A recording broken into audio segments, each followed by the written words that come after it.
എല്ലാവർക്കും നമസ്കാരം. ഇന്ന് നമുക്ക് സ്പെഷ്യൽ ടേസ്റ്റുള്ള ഒരു അടിപൊളി ഫ്രഞ്ച് ടോസ്റ്റിൻ്റെ റെസിപ്പി നോക്കാം. സാധാരണ നമ്മൾ ബ്രെഡ് പൊരിക്കുമ്പോൾ ചെയ്യുന്ന പോലെയല്ല, ഇത് അടിപൊളി ടേസ്റ്റാണ്. വീട്ടിലുള്ള എളുപ്പം കിട്ടുന്ന ചേരുവകൾ വെച്ചിട്ടാണ് ഈ ഒരു ബ്രെഡ് ടോസ്റ്റ് ചെയ്തിട്ടുള്ളത്.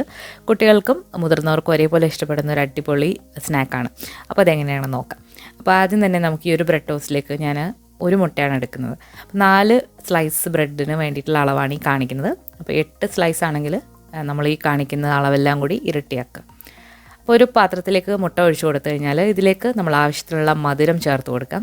ഞാനിവിടെ 1.5 ടീസ്പൂൺ പഞ്ചസാരയാണ് ചേർത്ത് കൊടുക്കുന്നത്. പൊടിക്കാത്ത പഞ്ചസാരയാണ്. പഞ്ചസാര നിങ്ങളുടെ ഇഷ്ടത്തിന് കൂട്ടുകയോ കുറയ്ക്കുകയോ ചെയ്യാവുന്നതാണ്. അപ്പോൾ പഞ്ചസാര ചേർത്ത് കൊടുത്തു കഴിഞ്ഞാൽ ഇതിൽ നല്ലൊരു ഫ്ലേവർ കിട്ടാൻ വേണ്ടിയിട്ട് നമ്മൾ പട്ട പൊടിച്ചത് അല്ലെങ്കിൽ സിനമൺ പൗഡർ ചേർത്ത് കൊടുക്കുന്നുണ്ട്. അത് നിങ്ങളുടെ ഇഷ്ടത്തിന് കൂട്ടുകയോ കുറയ്ക്കുകയോ ചെയ്യാം. ഞാനിവിടെ ഒരു 1/4 ടീസ്പൂണിനെക്കാട്ടിലും കുറച്ച് കുറവാണ് ചേർത്ത് കൊടുത്തുള്ളത്. ഇനി ഇതിലേക്ക് നല്ലൊരു ഫ്ലേവറിന് വേണ്ടിയിട്ട് വാനില എസൻസ് ആണെങ്കിൽ 2-3 ഡ്രോപ്സ് ഒഴിച്ചു കൊടുക്കാം. വാനില ഷുഗർ ആണെങ്കിൽ 1/4 ടീസ്പൂണിൻ്റെ പകുതി ഇതിലേക്ക് ഇട്ട് കൊടുത്തിട്ടുണ്ട്. ഇനി നമ്മളിതിലേക്ക് ഈ ഒരു മിക്സിന് നല്ല സോഫ്റ്റായി കിട്ടാനും അതുപോലെ തന്നെ കുറച്ച് ലൂസായി ഈ ഒരു മിക്സ് കിട്ടാൻ വേണ്ടിയിട്ട് 2 ടേബിൾ സ്പൂൺ പാലാണ് ചേർത്ത് കൊടുക്കുന്നത്. പാട നീക്കാത്ത പാലാണ്, പച്ച പാലാണ് ചേർത്ത് കൊടുത്തുള്ളത്. തിളപ്പിച്ച പാലും ചേർത്ത് കൊടുക്കുക. ഇനി ഒരു ഫോർക്ക് വെച്ചിട്ട് ഇത് നന്നായിട്ടൊന്ന് ബീറ്റ് ചെയ്തെടുക്കുക.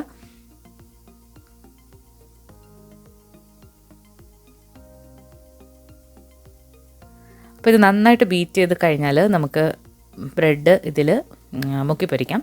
അതുപോലെ നമ്മൾ ഇവിടെ ബ്രെഡ് ടോസ്റ്റ് ചെയ്യുന്നത് സ്പെഷ്യലായിട്ടാണ്. അപ്പോൾ അതിന് വേണ്ടിയിട്ട് എന്താണ് ചെയ്യുന്നതെന്ന് നോക്കാം. അപ്പോൾ നമ്മൾ ആ ഒരു സ്പെഷ്യലാക്കാൻ വേണ്ടിയിട്ട് നമ്മൾ എടുക്കുന്ന ചേരുവയാണ് ഒരു പഴമാണ്.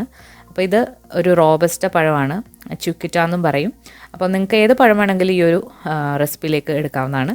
അപ്പോൾ ഈ നന്നായിട്ട് പഴുത്ത പഴം ഇതുപോലെ ഒരു ഫോർക്ക് വെച്ചിട്ട് നന്നായിട്ടൊന്ന് ഉടച്ചു കൊടുക്കുക. അപ്പോൾ നന്നായിട്ട് ഉടച്ചെടുത്ത് കഴിഞ്ഞിട്ടുണ്ട്. ഇപ്പോൾ ഇനി നമുക്കിത് എങ്ങനെയാണ് ഫ്രഞ്ച് ടോസ്റ്റ് ആക്കി എടുക്കുന്നത് നോക്കാം. അപ്പോൾ നമ്മളിവിടെ 4 സ്ലൈസ് ബ്രെഡ് എടുത്തിട്ടുണ്ട്. ഇത് വൈറ്റ് ബ്രെഡാണ്. വൈറ്റ് ബ്രെഡോ അല്ലെങ്കിൽ വീറ്റ് ബ്രെഡോ നിങ്ങൾക്ക് എടുക്കാവുന്നതാണ്. ഇനി നമ്മൾ ഈ ഉടച്ചു വെച്ചേക്കുന്ന പഴം ഈ ഒരു ബ്രെഡിലേക്ക് ഒന്ന് സ്പ്രെഡ് ചെയ്ത് കൊടുക്കുക. അപ്പോൾ നമ്മളിവിടെ ഒരു പഴം 2 ബ്രെഡിൽ സ്പ്രെഡ് ചെയ്യാൻ വേണ്ടിയിട്ടുണ്ട്. അപ്പോൾ പഴം ഇതിന് സ്പ്രെഡ് ചെയ്ത് കൊടുക്കുന്നതിന് മുൻപായിട്ട് നിങ്ങൾക്ക് ഈ ഒരു ബ്രെഡിൽ ബട്ടർ വേണമെന്നുണ്ടെങ്കിൽ നിങ്ങൾക്ക് സ്പ്രെഡ് ചെയ്ത് കൊടുക്കാം. അപ്പോൾ ഞാനിവിടെ കുറച്ച് ബട്ടർ ബാക്കിയുള്ള ബ്രെഡിൽ ഒന്ന് സ്പ്രെഡ് ചെയ്തും കാണിക്കുന്നുണ്ട്. അപ്പോൾ ഇത് റൂം ടെമ്പറേച്ചറിലുള്ള നല്ല സോഫ്റ്റ് ആയിട്ടുള്ള ബട്ടറാണ്. അപ്പോൾ അത് ബ്രെഡിൻ്റെ ഉള്ളിലായിട്ട് ഇതുപോലെ സ്പ്രെഡ് ചെയ്ത് കൊടുക്കുകയാണെങ്കിൽ കുട്ടികൾക്ക് കൊടുക്കുമ്പോൾ നല്ലൊരു ടേസ്റ്റുമാണ്, നല്ലതാണ്. അപ്പോൾ ഇതുപോലെ ഒന്ന് സ്പ്രെഡ് ചെയ്ത് കൊടുക്കാം. ഈ ഒരു ബട്ടറിന് പകരം നിങ്ങൾക്ക് ഒരുപാട് കാര്യങ്ങൾ യൂസ് ചെയ്യാം. ന്യൂട്ടല്ല, അതുപോലെ പീനട്ട് ബട്ടർ, ക്രീം ചീസ്, അങ്ങനെയുള്ള സ്പ്രെഡുകളൊക്കെ നിങ്ങൾക്ക് ഈ ഒരു ബട്ടറിന് പകരമായിട്ടും യൂസ് ചെയ്യാവുന്നതാണ്. ഇനി നമ്മൾ ഇതൊന്ന് കവർ ചെയ്യാൻ പോവാണ്. അപ്പോൾ ഇതുപോലെ ഒന്ന് അടച്ചു വെക്കുക. ഇനി നമുക്ക് ഇതുപോലെ തന്നെ എടുത്ത് മുട്ടയിൽ മുക്കിയിട്ട് ഫ്രൈ ചെയ്തെടുക്കാം. അല്ലാന്നുണ്ടെങ്കിൽ നിങ്ങൾക്ക് ഇത് കട്ട് ചെയ്ത് 4ആയിട്ട് കട്ട് ചെയ്യാം, അതുപോലെ തന്നെ ട്രയാങ്കിളായിട്ട് കട്ട് ചെയ്യാം. അതൊക്കെ നിങ്ങളുടെ ഇഷ്ടത്തിന് ചെയ്തെടുക്കാവുന്നതാണ്. അപ്പോൾ ഞാനിവിടെ ഇതുപോലെ ട്രയാങ്കിളായിട്ടാണ് കട്ട് ചെയ്യുന്നത്. അപ്പോൾ ഇതിന് മുൻപ് നമ്മൾ ഒരാഴ്ച മുൻപ് ഒരു അടിപൊളി ഫ്രഞ്ച് ടോസ്റ്റിൻ്റെ റെസിപ്പി ഇട്ടിട്ടുണ്ട്, സ്പെഷ്യലാണ്. അപ്പോൾ അത് ഒരുപാട് പേര് ട്രൈ ചെയ്ത് നോക്കിയിട്ടുള്ളതാണ്. അപ്പോൾ അത് ഇതുവരെ കണ്ടു നോക്കിയിട്ടില്ലാത്തവർ തീർച്ചയായിട്ടും കണ്ടു നോക്കണം. അതും ഒരു സ്പെഷ്യൽ ഫ്രഞ്ച് ടോസ്റ്റാണ്. ഇത് നമ്മളിനി ഫ്രൈ ചെയ്തെടുക്കാൻ പോവാണ്. ഇതിങ്ങനെ തന്നെ കഴിക്കാം, പക്ഷെ അങ്ങനെ കഴിക്കുന്നത് ഒരു സുഖമില്ല. അപ്പം നമ്മൾ ഇത് റോസ്റ്റ് ചെയ്ത് കഴിക്കുമ്പോഴാണ് ആ ഒരു അടിപൊളി ടേസ്റ്റ് കിട്ടുക. അപ്പോൾ നമ്മളൊരു പാൻ നന്നായിട്ട് ചൂടായി വന്നു കഴിഞ്ഞാൽ അതിലേക്ക് കുറച്ച് ബട്ടർ വന്നിട്ട് ഉരുക്കിയെടുക്കുക. ബട്ടർ നന്നായിട്ടൊന്ന് ഉരുകി വന്നു കഴിഞ്ഞാൽ നമ്മൾ നേരത്തെ തയ്യാറാക്കി വെച്ചിരിക്കുന്ന മുട്ടയിൽ മുക്കിയിട്ട് നമ്മൾ ബ്രെഡ് ഇതിൽ പൊരിച്ചെടുക്കാം. അപ്പോൾ നമ്മൾ ബ്രെഡിൻ്റെ കഷ്ണങ്ങൾ എടുത്തിട്ട് ഇതിൽ മുക്കുക.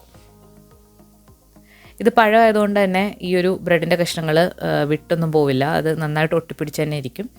അതുപോലെ നല്ലൊരു ടേസ്റ്റുമാണ് ഇങ്ങനെ നമ്മൾ ചെയ്തെടുക്കുകയാണെങ്കിൽ.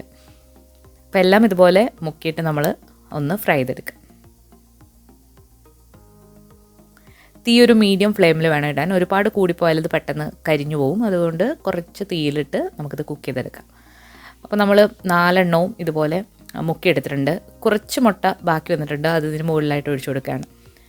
അപ്പം ഒരു സൈഡൊന്ന് ചെറുതായിട്ട് കുക്കായി വരുമ്പോഴത്തേക്ക് നമുക്കൊന്ന് മറിച്ചിട്ട് കൊടുക്കാം. അപ്പോൾ എല്ലാം ഒന്ന് മറിച്ചിട്ട് കൊടുക്കാം. അപ്പോൾ 2 സൈഡും നന്നായിട്ട് മൊരിഞ്ഞ് വരുന്നവരെ തിരിച്ച് മറിച്ച് വിട്ടിട്ട് ഇത് ഒന്ന് റോസ്റ്റ് ചെയ്തെടുക്കാം.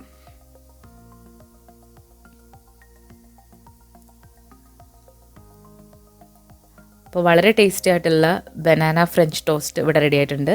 ഇത് കുട്ടികൾക്ക് വളരെ ഇഷ്ടമാവും. നിങ്ങൾ ഒരു തവണയെങ്കിലും തയ്യാറാക്കി കൊടുക്കണം. അതുപോലെ തന്നെ വലിയവർക്കും കഴിക്കാൻ പറ്റിയ അടിപൊളി ഒരു റെസിപ്പിയാണ്.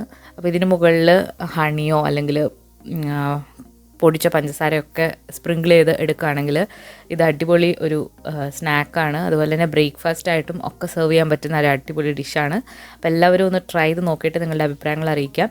എല്ലാം വീട്ടിലുള്ള ഈസി ചേരുവകളാണ്. പഴം, ബ്രെഡ് എല്ലാം എല്ലാവരുടെ വീട്ടിൽ ഉള്ളതാണ്. അപ്പോൾ എല്ലാവരും ട്രൈ ചെയ്ത് നോക്കിയിട്ട് നിങ്ങളുടെ അഭിപ്രായങ്ങൾ അറിയിക്കുക. അതുപോലെ തന്നെ നമ്മൾ ഈ ഒരു റെസിപ്പി ആദ്യം തന്നെ ട്രൈ ചെയ്ത് നോക്കിയിട്ട് ഫോട്ടോ നമ്മുടെ ഫേസ്ബുക്ക് പേജിലേക്ക് അയച്ചു തരാണെങ്കിൽ ഞാൻ അത് കമ്മ്യൂണിറ്റി ടാബിൽ ഇടുന്നതായിരിക്കും. അപ്പോൾ ഒരുപാട് പേരിപ്പോൾ നമ്മുടെ റെസിപ്പികൾ പെട്ടെന്ന് തന്നെ ട്രൈ ചെയ്തിട്ട് പറയാറുണ്ട്, ഫോട്ടോസ് സെൻഡ് ചെയ്യാറുണ്ട്. അപ്പോൾ അവരുടെയൊക്കെ ഞാൻ ഇടാറുണ്ട്. അതുപോലെ നിങ്ങൾ ചെയ്യുക. അപ്പോൾ ആദ്യമായിട്ട് ഇടുന്ന ആളുടെ പേര് ഞാൻ അടുത്ത വീഡിയോയിൽ പറയുന്നതായിരിക്കും.